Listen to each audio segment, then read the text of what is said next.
Hi, I'm Carrie Cassidy from Project Camelot, and today we are here with Jessica Schab. Is that how you say your name? Yes, that's correct. Okay.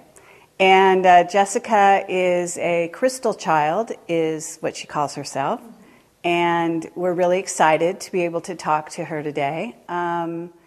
So Jessica, tell me a little bit about yourself and kind of a little bit about your journey. And she's had a very interesting time growing up. And at this time you're about almost 26, is that right? Yes. Okay. That's correct.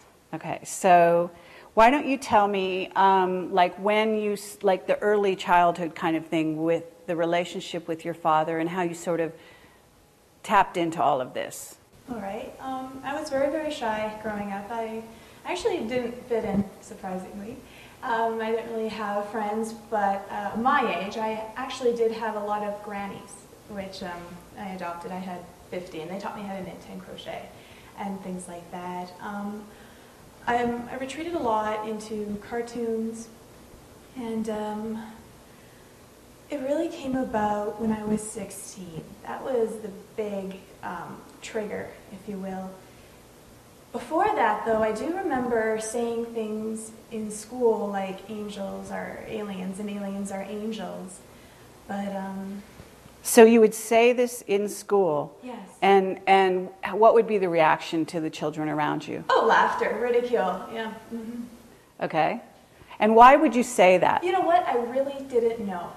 Okay. It was almost like channeling, but I wasn't aware I was channeling. Okay. I just started sharing this information, and it was even before I even knew what was going on with my father. So just thinking back to it, that's kind of interesting and different. Uh-huh.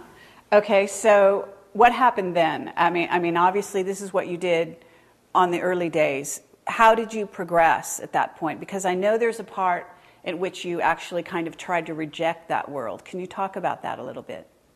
Well, yeah, because when you first get into this information, it brings about an existential breakdown. You let go of everything you think you know about yourself and the world and everybody. So it is, in a sense, a little bit of a death. And also a rebirth. You're an empty cup now, an empty vessel to be filled.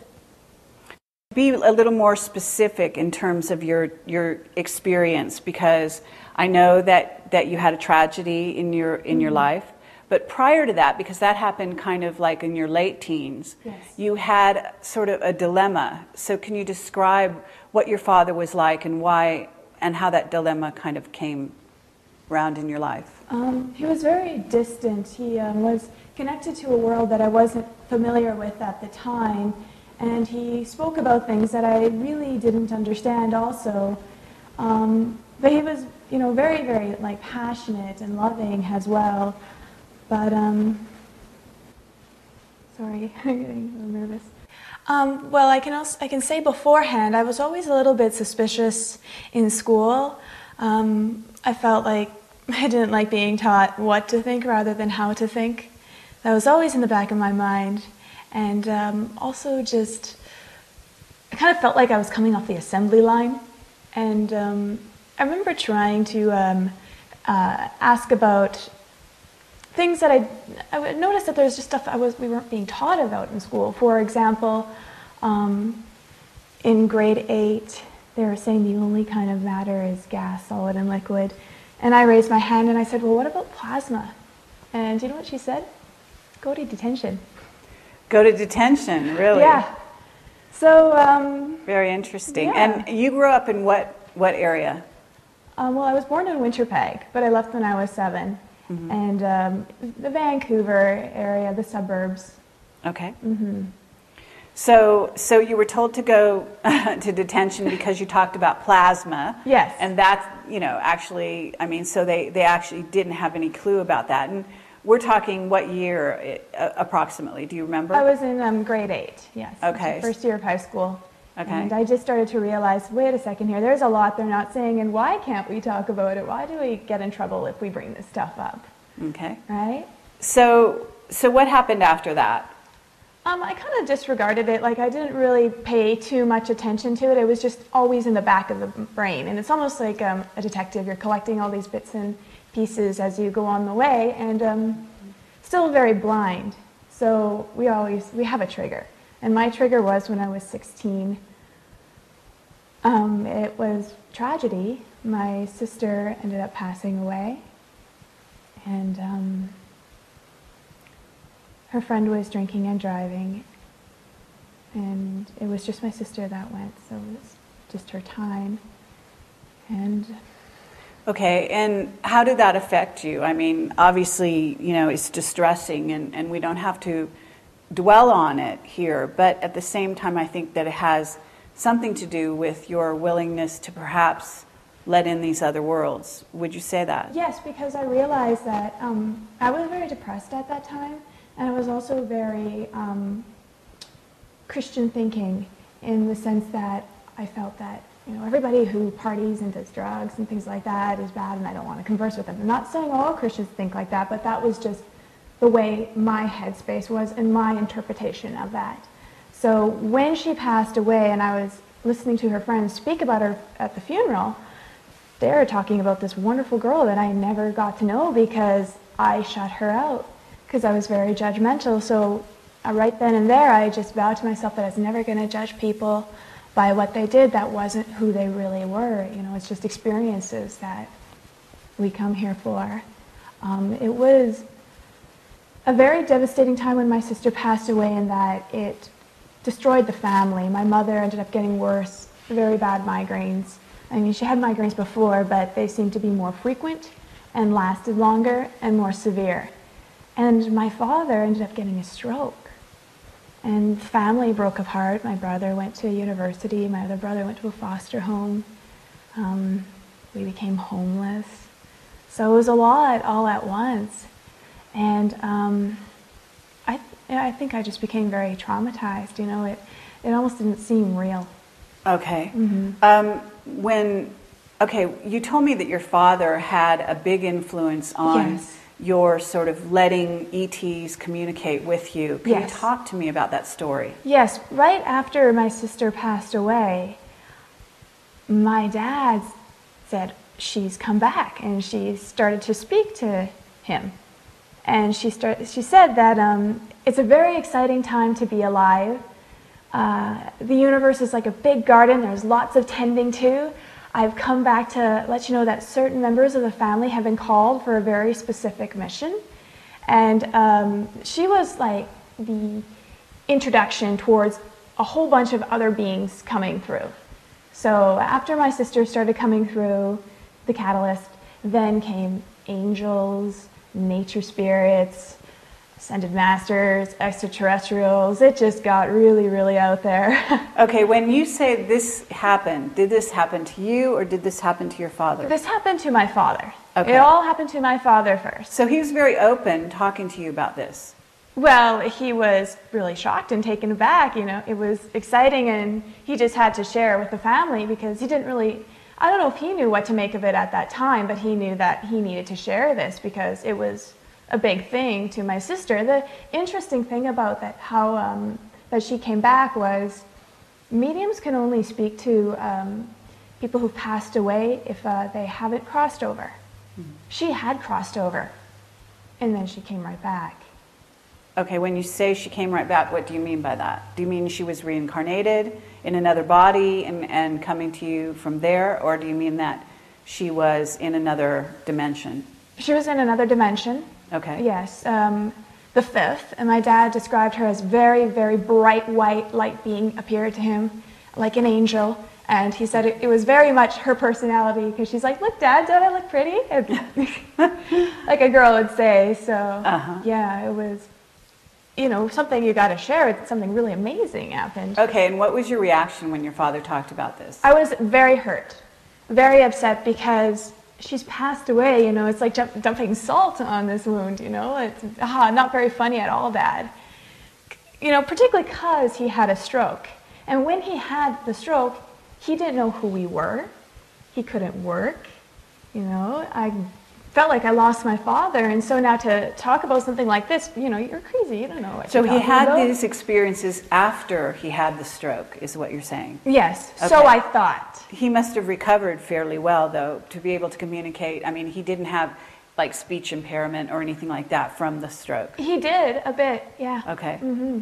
But he was able to communicate this to you? Yeah. Uh-huh. Mm-hmm. Okay, so you rejected it in the beginning. What made you change your mind?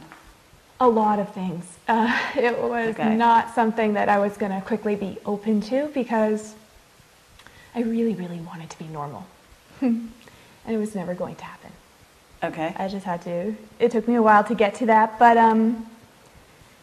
he wanted to tell me about his experiences and all these beings that were coming through and what they were saying, and they were talking a lot about me. Okay. And I did not know what to make of this. I really, really wanted nothing to do with it. And so I would just go to the library or the bookstore, and books would start falling off the shelf with the same kind of context of information that these beings were speaking to my dad about. They'd fall right at my feet. And again, I was still very Christian thinking, so I'm like, this is a devil. So I would just ran out, freaked out. And it's funny how did you get over that, though? If you had this mindset that was Christian thinking, how did you sort of move beyond that? Oh, I'll get into that. That's coming up. So I would just, go walking down on the streets, and people would come up to me, people I knew and people I didn't know, and they would hand me the books. Again, same kind of information, that would, like the ones that my dad was talking about, similar to the context of the books in the library and bookstore. And what's interesting about this is some of the people, when I asked, why are you giving me this book? And they're like, I don't know. How do you not know why you're giving somebody a book? Unless you're being inspired. Okay. And I still would not look at the books. And so it required those beings to be even more persistent. I like to call it an angelic kick in the butt. Where I've been working in the film industry. Right after my sister passed away, I left school because my parents, they were just, they weren't able to work. So I decided that, we go to schools, learn how to make money. I'm out of school, I'm out of this. And I went into the film industry right away. My very first day of extra work, I got lines. And so I thought that was normal. The next day I'm like, when do I get my lines? And they're like, you don't? So, where was I going? So what happened? What did you do then? You didn't get lines. Are you saying you just became an extra? I did extra work. I did acting. I did stunts. I did stand-in. I did crew work. Set deck. I did as many different things to remove politics and understand where everybody was coming from. That was something that I always was interested in doing, is learning all the different perspectives and. Okay. And so when did the transition happen where you started to listen to what your father said? On set, on a show called Da Vinci's Inquest, a guy came up to me I've never seen in my entire life. And he said to me, is your name Jessica? And I said, mm-hmm. He said, is your last name Schab? Yeah. And is your parents' name Roseanne and Terry? Yeah. How do you know all this? And he's like, okay, this is for you. And he gave me all these tapes on the CIA, underground militia, David Icke, Jordan Maxwell, Alex Collier, and then some. Okay. And I just kind of realized that this is never going to let up. Something is trying to get my attention, and I have to surrender. Did you watch those tapes? I did. Okay. And did it change you? I became very, very depressed, even more so, because, again, letting go of everything you think you know, but then also it seems to be this huge, scary conspiracy, like we're doomed. It's, this huge control game going on, and there's nothing you can do about it because you don't have the power or the money or say, in a sense. Okay. Yeah. And so what did you do then? How did you go from there to actually listening to your father? Well, after the videos and after feeling the way I did about them and just constant reoccurring of Pleiadians, okay, Dad, who are the Pleiadians? Why do they want to get in contact with me? So I started finding out now, really listening to my dad. And I wasn't necessarily open to it, but I wasn't necessarily closed. I was just thinking that this is my experience for whatever reason. Life has taken this turn, and it's for a reason. So I should do some investigating. Okay, and how old were you at this time? I'd say about 17. Yeah. Okay. A year later.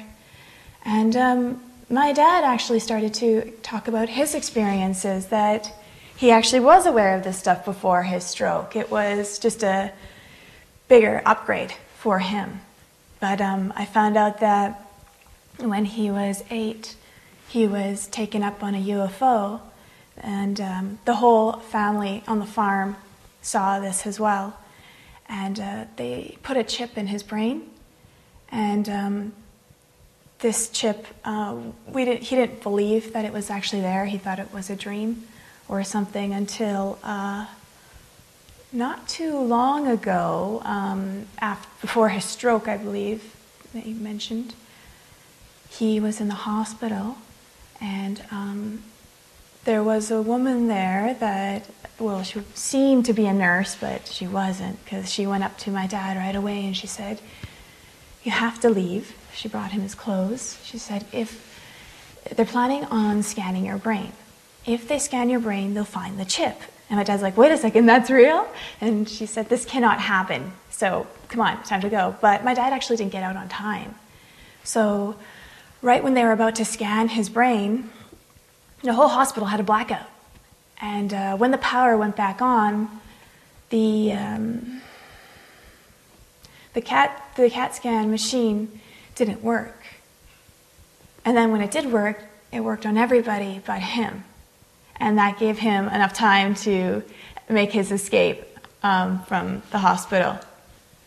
Okay, very interesting. So Yeah. now this woman, did she disappear? Was she still on the... Yeah, she disappeared. My dad went back to find if he could speak to her again, and she was only there that one time. She completely vanished. Okay. And there's been a few actually events like that where these people would come to our door, and my dad would say, "Jess, go follow them," and I did, and they just vanished. They just vanished? Yeah. So he would Right in say, thin air. I'd follow turn the corner, them? and I'd see them poof. Okay. And my dad, he would have experiences where he could see these beings all the time. He would be in a parking lot, and suddenly all these angels would be surrounding him. So he had many experiences like that, and he always tried to interpret it and explain it to us, which was very, very fascinating. It started to become, okay, wow, something is going on here. And what did your father do for a living before he had a stroke? my father was a businessman. He had his own company called Beverly Hill Homes, which he ran with my mother, and it was very successful. And then he was a master of many things, a jack of all trades. In Winnipeg, he built houses. He designed them, architecture-wise, and he also put it together, carpentry. And they're very beautiful homes as well. One, which I have fond memories, is the Castle House. And he also was a chemist. He invented bendable concrete, but because he was very honest and trustworthy, he ended up getting taken, and somebody stole that idea and took it to China. And that really devastated my mother. They ended up losing all their money, really having nothing. And then my father, through the latter years, he made furniture, cutesy kind of furniture. Okay. Yeah. So you're in this situation. Your sister has passed. Mm-hmm. You're learning about ETs, and what happened that actually sort of progressed you to where it wasn't just your father having experiences, but you started to have them? Okay. Wow. Well, I started to learn about the ETs, I'm actually really still upset with my father because he left the church, and I was still kind of Christian at that time, right? Trying to hold on to this. And so I kept going to different churches, and I felt really annoyed because I couldn't find one where I fit in. And so I decided to explore different religions. And I went to those churches, still didn't quite fit in, or something felt off and I couldn't put my finger on it. So then I went into mysticism, because this seemed to be along the lines of what my dad was talking about and what it seemed these beings were trying to relate to me. But still that didn't quite feel right, and I didn't quite fit in. And I knew that I knew that one day I would be explaining this to people. So I decided to even explore atheism. Again, same thing, still didn't quite fit in. But I couldn't deny any of them either, because they all seemed to be pieces of myself. So what I did was I started to embrace all of them. And I realized that I'm not just one, and to pigeonhole myself into one is a great disservice. Okay. So these new insights started coming through. This is really where I started to see the world very differently, and everyday little things started to become really big. For example, one time I came home and I was very upset about this reoccurring problem. Like, why does this keep happening to me? And it's funny, I don't even know what it is to this day, so really big, right? But it popped into my head, Boggle. Go get the game Boggle. I'm like, huh? Boggle? What the heck does that have to do with anything? That's kind of a weird, random tangent. But I went and got it, and then I got, shake it up, find some words. And I found like 10. And I'm like, all right, well, that's done. I don't really understand the point of this. And when I put it down, I got up and I turned around and I saw the board from another angle. And I saw all these other words I didn't see before. And I'm like, wait a second. And I walked around and I saw, more from the other angle, more from the other angle. Till I found, I think, 55. And then it said, okay, well, now you know why this problem keeps reoccurring. You're only looking at it from one perspective, one angle. I was like, oh my goodness, wow. And where did this come from? And then it just popped into my head. Allow us to introduce ourselves. We are your guides. And every time I tried to ask them who exactly they were, I got a different answer. And so I thought at one point they were playing with me. But in a sense, they didn't want to be locked into labels. In the beginning, we introduced myself as a crystal child. There's indigo, light worker, starseed, and also just Jessica. Uh-huh. Right? So they're all labels. When it comes down to it, they're all pieces of ourself. Mm-hmm. I mean, in school, I was always told that I was stupid, and I believed it. Well, when you say you were told you were stupid, who told you that? My teachers. Because I was put in the special classes. I'm a slow learner. And the students, and because I was very dyslexic and I learned very differently, and I didn't see things the way they did, and also I didn't have an interest too. It's just so boring. This is not going to stimulate the soul. It starves that part of us. Okay, but to get back to your story, you're in a position where you're starting to hear from your guides. You've heard stories from your father. Mm-hmm. So at what point were you actually sort of convinced that possibly what he was seeing was real, and those personages started to be appearing for you or become real for you? They never quite appeared to me in the way my dad did. But just started, like what I was sharing with in school about being told I was stupid, it stayed like that until, that was my paradigm. That's what everybody saw me as, until one day it dawned on me that, someone's opinion of me doesn't have to be my reality. And when that happened, everything shifted. Nobody saw me as stupid anymore, but doesn't mean I still don't have that part. These are all facets of what makes us human, so I couldn't really judge anybody anymore because I saw myself in each one of them, no matter what they did. And what really took it to the next level, actually, was, this is very, very hard to share, but it's very important to share. Even though I was starting to become open to it, I was still very upset with my dad, because what I wanted more than anything was just a normal dad, and to be a father and not to be lost to this world, even though it was exciting. You're still a child, and you need that kind of support. So I might get a bit emotional about saying this. That's okay. On Christmas Day, the whole family was around, and I just felt so hurt and upset by my dad that I told him, I hate you, why don't you just die already? And he did. Okay. And when you say he did, can you be a little more specific as to what happened? A week later, he had a brain hemorrhage, and he went in for brain surgery, and he didn't recover. Okay. So how did you sort of view that experience? Well, I knew about how our thoughts create reality before What the Bleep came out. This information was being given to me by my dad's beings as I sat, and listened to what they were saying. That I knew that there's a huge responsibility to what we're putting out and how powerful it is, that in a sense it is magic. Mm-hmm. So when I said that, I was so racked with guilt, and so mad at myself, and so upset with these beings who were working with me. I felt that they chose the wrong person to do this mission, because I demonstrated myself as unworthy, that you get told that this is the power that you have. Your thoughts create, your reality. Pay attention to them, and then you go and do something like that in a so seeming unconscious measure.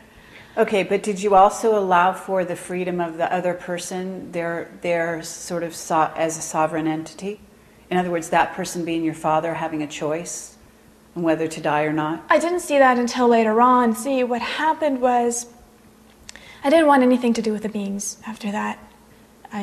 Just because I felt so hurt by what I did, that I unworthy, like I said. So, but they still wouldn't leave me alone, and they said, you don't understand, you're only seeing it from one perspective, and you're feeling very hard on yourself, and it's not necessary. You don't understand on the soul level what's occurring. Even though you told him out of anger what you told him, on the soul level, you said, it's okay, Dad, you can go now, we'll be fine.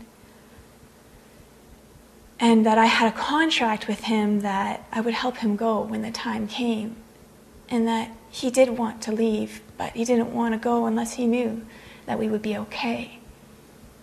And I did just that. Okay. So you were able to kind of forgive yourself and allow for that occurrence to happen and to have been part of your reality, in other words. Yes. Yeah. Okay. And what about the rest of your family? How did they view his passing at that point? Devastated my mother. My mother still hasn't recovered from it. My oldest brother just distanced himself away from the family. Because he witnessed that. I don't know if he even forgives me to this day of what I said to Dad, because he can't understand or see it the way I do now. My other brother, he was upset with Dad too, so he actually talked about just not being happy with Mom being with Dad, and Steve was too young to really know what was going on. Okay, so your father passed on, and you were having some interactions with various beings and getting information. Yeah. But what happened after that? Did it increase? Did you? Oh yes, it just kept increasing nonstop. I just had to keep. I felt very, very guided suddenly after my dad passed away, that he planted a whole bunch of seeds within me, and I needed to take care of all these seeds now. I need to make sure they had light and water and. Were you sharing your experiences with your family, or was this just private? I could only really share it with my mother. The other siblings were not open to it at all. And what about school friends, schoolmates? No, there was nobody I had at that time, so that's why I went on the computer trying to find people who, somebody must have had similar experiences. Someone must know about this. I can't be the only one, not just my family. These videos, David Icke, Alex Collier, they, talk to other people, they find them, so perhaps I can do the same. And how many people is this happening to who feel alone, who can't share this because they feel, crazy, or they won't be understood, and that's really sad and not fair. We have a right to share and express what is within us. So that really drove me, and I spent many nights trying to find others to no avail, until one night I collapsed in front of the computer, and when I woke up, it was in the middle of the night too, there was this on the computer screen, it's just like meet other star seeds and light workers. I was like, I hit the mother lode, and I contacted them all, and we immediately had a strong connection, like we've known each other all our lives, and I just knew so much about them, and I didn't really know how, but it just was so strong, and it became very exciting, and I decided I wanted to go and see them, and so I just started to, I kind of freaked my mother out, because the first one I wanted to meet was, of all things, a guy, male around my age, and we think that if they're open to this information, that they must be the one, kind of thing. They're near your age, opposite sex, that's all you need. So I told my mom I'm going to France to meet this guy I've never met, but I'm in love with, and I'm going, even though I know that it's going to cost about, like everybody's telling me, $3,000, minimum. I said I'm going to go for less than $900. And I did. When I called the travel agent, she said, we have nothing available. Oh, except this. It just popped up. It looks like somebody canceled for 3 weeks for, what was it now, $850. Yeah. I'm like, that was the one. That's the one. So. Okay, and you've also done this now. You've sort of followed this kind of pattern since then. Yes. In allowing things to come to you and knowing... sort of having a second sense about that, is that right? Yeah, just a strong trusting. The guidance just directs you. It's like the white rabbit from Alice in Wonderland. Okay. That's what it feels like. So you just know what to do and that you'll be fine. And you can make it happen. I can use all of this stuff that I've been taught to reverse a lot of the old conditioned programming that is put on us when we're younger, right? And it's NLP in a sense, programming your old beliefs and if they're yours or where they came from, and using them to step into your power more and more, and seeing what you can do. If these beings say that we're infinite, and that we're these beautiful balls of light, then I want to experience this, I want to feel this. And you can't just read about it, you have to embody it, is what I've come to realize. I'm not praying or wishing or hoping for peace and love anymore. I've decided to become it. It comes to a point in life where you decide, do you want to go home or become home? And then will that bring home to everybody within? That's what the shift feels like to me. What I was wondering now, if you could talk a little bit about the messages that you were getting and the kind of beings that were coming to you, if you could describe them, maybe specific ones that have particular meaning for you. Well, it's never been quite specific. Like I said, they've always, just when I thought I could pinpoint it, okay, it's a play. No, it would be something different suddenly. So it was never quite about attaching, okay, this is Jesus, this is Buddha. It was never about that. It was about the fusion and merging all of them together, and that being God in itself, right? Playing all these roles and speaking to us in whatever comfort belief that we had. So that was always my approach and perspective on it, even when understanding what these aliens were, pieces of ourself as well. And so what I started to do was not only test this stuff out in my life, and I don't mind sharing those experiences because they're quite wild and really fun, especially when people start trying it out for themselves and then calling me up later going, oh my goodness. So, but for example, what I found with the extraterrestrials is if time doesn't exist, past, present, and future are all existing at the same time simultaneously, and this is an illusion, in a sense, time is just a bunch of still frames, and this camera, it's not really moving, it's just a bunch of still frames, and it's a trick of the eye. such is the case with going on within our mind as well, making us perceive, then if we've been taught to believe about time linear the way we do now, then that means there's aspects of ourself that is fragmented. So future versions of ourself, depending on the probability of our thinking. So, for example, the Greys, not saying all Greys are like this, but when I learned that they actually aren't gray at all, that on a crash they dissected them and found that their gray skin was actually our color, and those big goggles, those big eyes, that's what they were goggles. They were a future version of ourself that, you know, they feel, when people feel them, they feel very cold and kind of calculated, and it's almost like that version of our self, of the collective thinking about, you know, the desensitization of war and all this cloning and genetic engineering, and the chemicals in the air made us a little bit disconnected from who we really were. Because, you know, some people say that they don't really feel, they don't have emotions in that sense, and that's an aspect of ourself. And I would wonder why those ones would, if you ask any little kid to draw a picture of an alien, it would always be the Greys with the big eyes. And what I got from them was that they came back to kind of prevent us from going down that path. And it sounds very bizarre. How can, you know, something come from the future and come back to us if time travel doesn't even exist? But if an old man has smoked his entire life and he has a hole in his throat because of it, a lot of the times they get inspired to go to an elementary school to talk to the kids and say, please don't smoke or you'll end up like me. And that's kind of what I saw with the Greys. So then I'm like, now I'm going to play with the other races.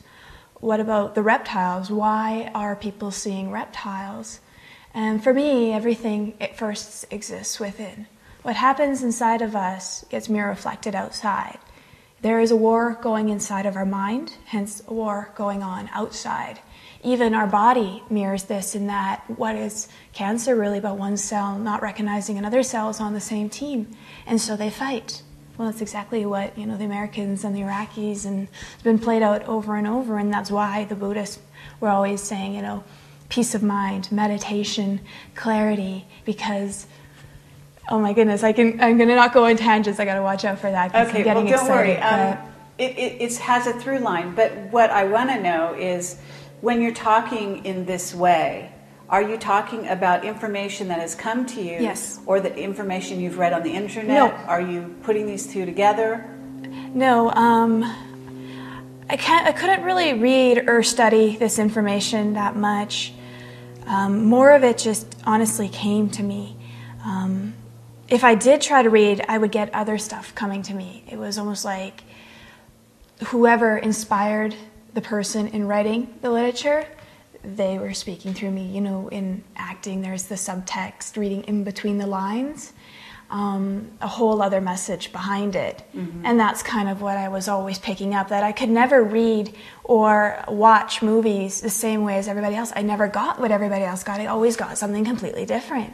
I never saw things like everyone else. So, I mean, that's like, even with reptiles, I don't see them like everybody else does. I see them as a manifestation within our mind because of the reptilian brain. That's where the ego is, and where 90% of the negative self-talk comes from, and the repetition and that controlling factor in our mind. And I don't even see the ego as something as bad. I see it as something that is desperate for our attention and feels like it has a duty to keep us safe, and it's doing a good job, but to the point where now it's making reasons why we need it, and now we need protection from the protection, which is reflected in our society with our system. You know, it was there for protection.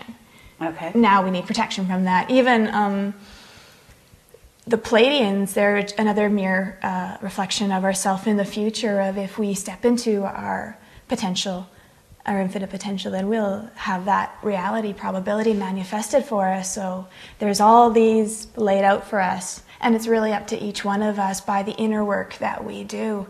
And we're responsible. because we are our own self-fulfilling prophecy. That's what humanity is, and they've been played.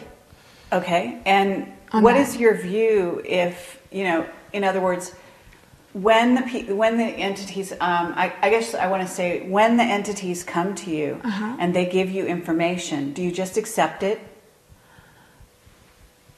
No, we have a conversation almost like I challenge them. I always like to challenge them and play with them because that seems to be what really stimulates them coming about in touch with your inner child, and that creativity and wanting to understand why they're bringing this about, why are they sharing this, what is your intent behind it, and I've been able to filter right away ones that are trying to sway by how they make you feel about yourself and the world around you. Do you feel afraid and that you need to, protect yourself, or do you feel more liberated and more compassionate and loving? Okay. And that's how you can decipher through any message, whatever thing you're watching. Okay.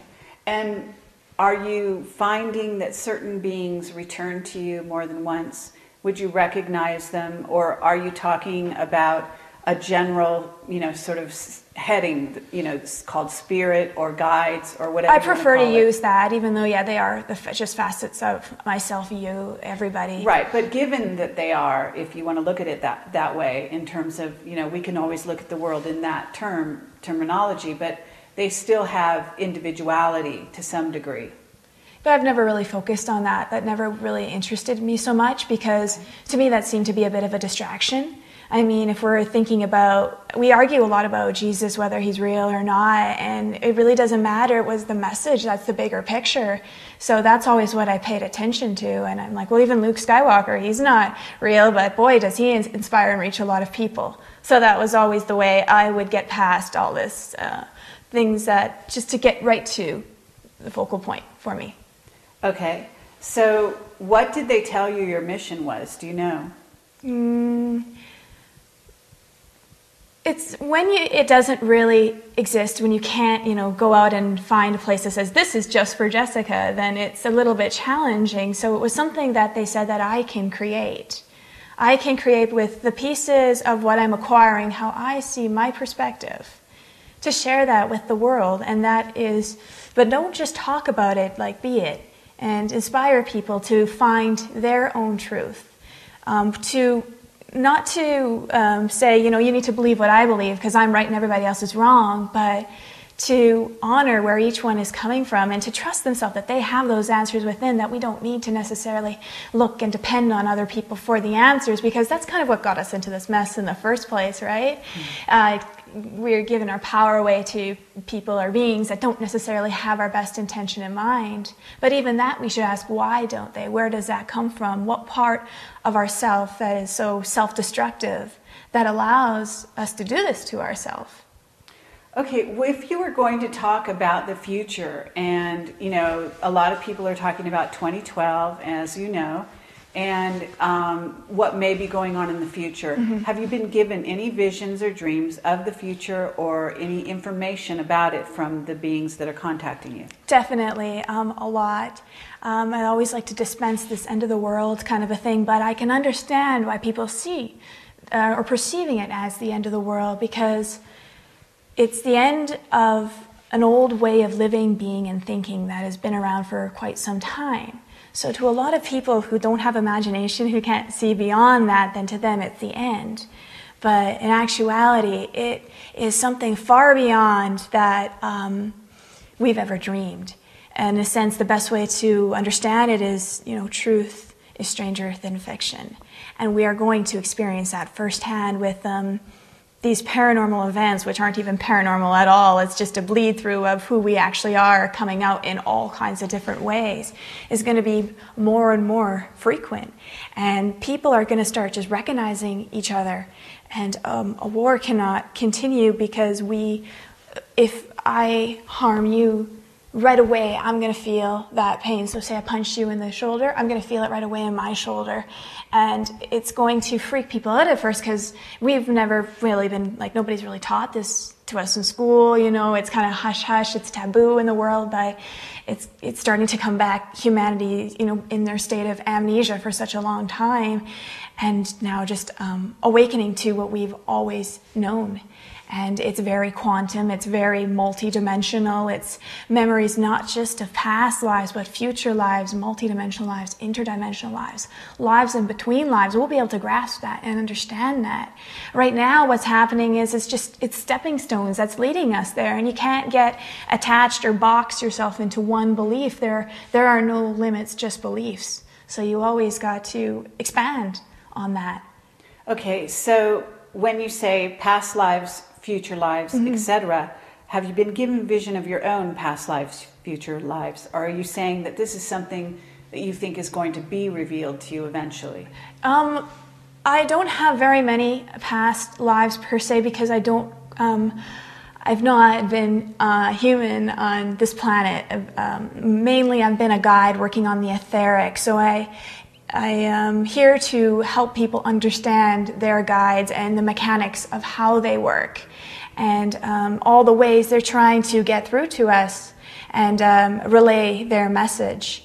And so that's my past lives. I've had one in Atlantis and one in France, so not very many. So it is very bizarre to be in a human body and just getting used to the physical and the matter kind of thing.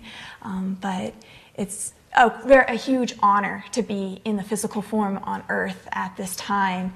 And I've been taken and I've seen this lineup of souls that I just can't wait to be here on Earth at this time. And that's actually why the planet is overpopulated.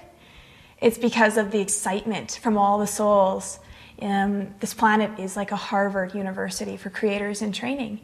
And it's one of the greatest honors to be in physical form during this time, because it's the merge of spirit and matter working together and going and having these kind of experiences, because it's very different. I mean, I can speak about this other side. I can explain to you how they interpret us. It's almost like we are a reality show to them, and what we do affects them as well. It's like a huge ripple effect. It's all a microcosm of a macrocosm as we step into that. Okay, so can you talk about specific events in the future, or is it completely unwritten in your view? It's not necessarily specific events, because it's on the collective term, but whenever I think about it or tap into it, I just see a very different world from here. I see people more connecting with nature, understanding the wisdom that's there, that it's never lied to you, nature, and it never will, because it has no gain to take power. It has no desire to do anything like that. It just gives abundantly. And we will discover ourselves through that. And it's just going to be nothing but beauty, to be honest. There's no doom or gloom or fear or anything like that. And call yourself on that and ask yourself why. Why are you getting that? Where is that coming from? Is that you, or is that an outside influence? Okay, and if there was something you could tell people that, because we've spent almost an hour with you here, and we're going to kind of wrap this up. But if there's something you could tell people that you feel that maybe hasn't been said so far, what would that be? Be aware of what you're projecting out into the world. Constantly be aware of your thoughts and be gentle and kinder to yourself. It's really just that the reason I am here right now sharing is because you hear about the younger generation, that, the crystals and the indigos, but where are they? Well, we're here now, and your children, they know all about this, and I'm also inspiring and I'm almost like a pioneer that's allowing the other children to come forth and speak and share. But it's not just children. It's also each person's inner child. And that when we balance and merge our divine masculine and our divine feminine, since masculine has been the energy that's ruling the planet for quite some time, and now feminine energy is starting to take back its power.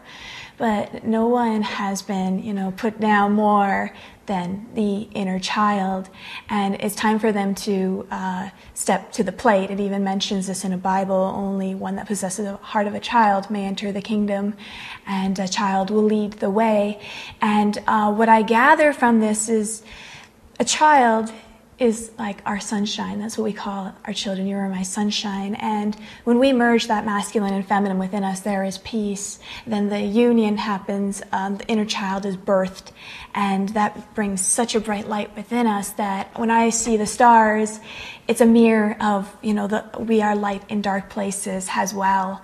And when these lights all recognize each other, we all come together in one, then it looks a lot like the big bright light, like the sun, or God's sun, if you will, the return of God's sun.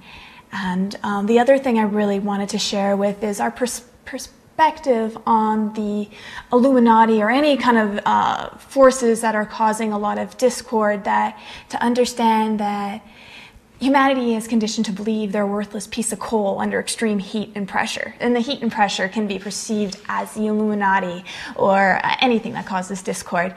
What happens to a piece of coal under extreme heat and pressure? It becomes a diamond. So they're doing us a service and helping us step in and take back our power. There's a major motivation force. It is alchemy, even with if humanity is a seed of potential. And in order to grow into its loveliness, it needs a lot of fertilizer dumped on it. Shit. I wanted to also say about the Illuminati that I really see them as a bully in high school, that they are very insecure and very afraid, more so of us than we are of them. And to me, I just see them as the Wizard of Oz, that they're smoke and mirrors, great and powerful, but when you get to the root and the heart of the matter, it's a frail old man behind a curtain.